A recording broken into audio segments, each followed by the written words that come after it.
Okay, hey, Gabrielle, beautiful name by the way. Just saw your crane, Japanese crane, right? And I think if you need me to make the entire thing for you, show you how to do it, I can do that. But I'll just go ahead and I think just show one of the wings. And I think it'll kind of give you an idea of how to go about doing the rest of it. But the wing looks like it's one, two, three different pieces. If you look at your picture, there's like a triangle there toward the body, and then it kind of angles down on both sides. Going out on the wing, right? So this might be a pretty easy way to do it. Having all your dimensions ahead of time would be great, but I'll just kind of draw it out there and then you can work it the way you need it, I guess. So I'm just going to grab me a line, a line curve and go to my creation layer. And I'll just draw me a line out.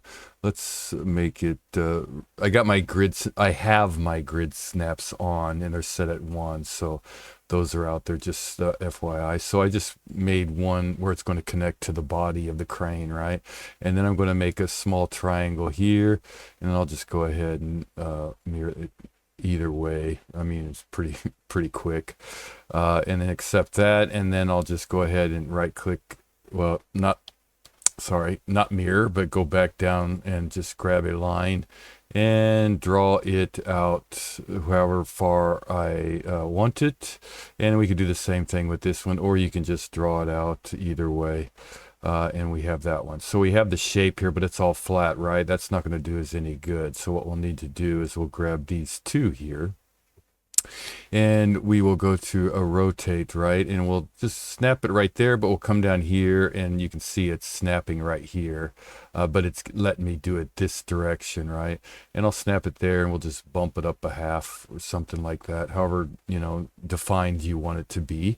And then we'll just go back to our line and just grab another line here and we'll just put it right down through the middle. So we get those three little sections there, right? Now it's getting the surfaces, right?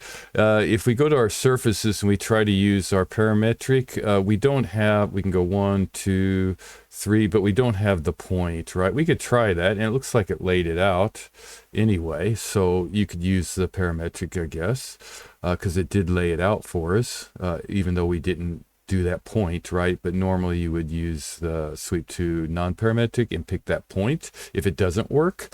But if it does, might as well use it, right? So let's go ahead and try this one in there and then click it, and it looks like it laid it out okay. Let's check it, yeah.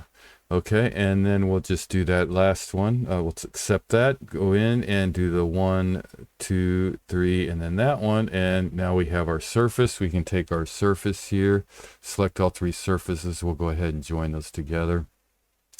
And we'll just go ahead and I'll hold down Alt to duplicate that. However far down you want it, how thick you want it, right? And I'll just hide that yellow. Let's switch to green and I'll go to get rid of that yellow. So we have this surface here and this surface down here, right? Now we can go to a blend because it looks like they're rounded. So we can go to a blend and we can just select this surface here, this surface, and you can adjust that tangency or curvature wherever you want it. If you click this button here, you can adjust it to where it goes both the whole distance. You'll select this side and this side and be able to adjust it, right? I'm going to cancel out of this because I don't want to do both of them or the same or whatever. I just want them the same, right? So I'm just going to accept the default and go ahead and hit OK. Go around here and select these two and hit OK. And then down here, go ahead and right click on those two and then hit OK. So I have this surface closed off. I have that surface closed off, but this one was a little bit off. So I'll just go ahead and click it one more time, hit here, and it doesn't come to that point that you have there, right?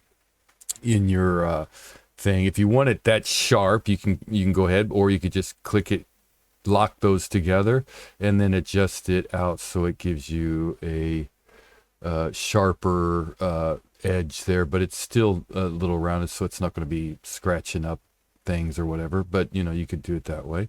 And then just go ahead and hit OK, and then take all your green and join it together. Now we should have a closed poly surface, so it will boolean to your other item there, right? So if we move it over something wherever, however, the center is going to be, and you could do this with all of them, all those sections that you need, right? And then we can just take that one and transform it over to our other side.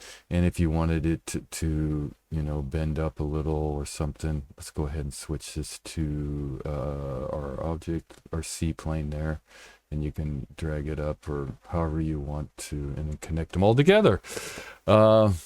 Boolean union them, I should say.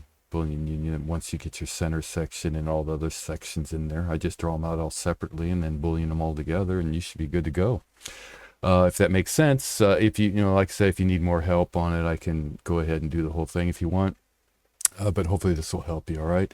So good luck with that, and looks pretty cool.